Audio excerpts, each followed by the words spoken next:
update ng bayan. Maasahan anumang panahon.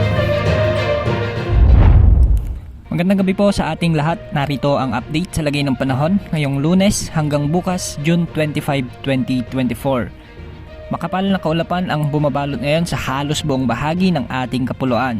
Sa kasalukuyan ay easterlies ang dominanting weather system sa ating bansa ngayon at magdadala ito ng maulap na kalangitan at bahagyang malalakas na pag-ulan ngayong gabi sa eastern sections ng bansa. Samantala bahagyan lamang humina ang hanging habagat o southwest monsoon kaya hindi na ito nakakaapekto ngayon sa anumang bahagi ng ating kapuluan. Dahil nga sa easterlies, asahan ang mga pag-ulan ngayon sa Bicol Region, Quezon Province, Romblon, Central Visayas, Eastern Visayas, Northern Mindanao, Caraga at Davao Region. Posible ang mga pagbaha at landslides sa mga nasabing lugar.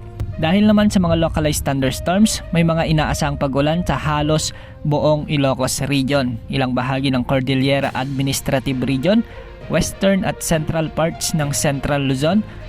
Malalakas din ang mga pag-ulan na asahan sa bahagi ng Metro Manila, buong Calabarzon, northern sections ng Mindoro Provinces, Marinduque at ilang bahagi ng Palawan at Romblon.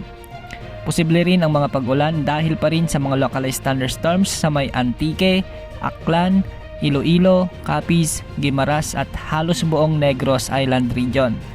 Katamtaman hanggang sa malalakas na ulan din ang iiral sa malaking bahagi ng Zamboanga Peninsula, Northern Mindanao at ilang bahagi ng Sulu Archipelago.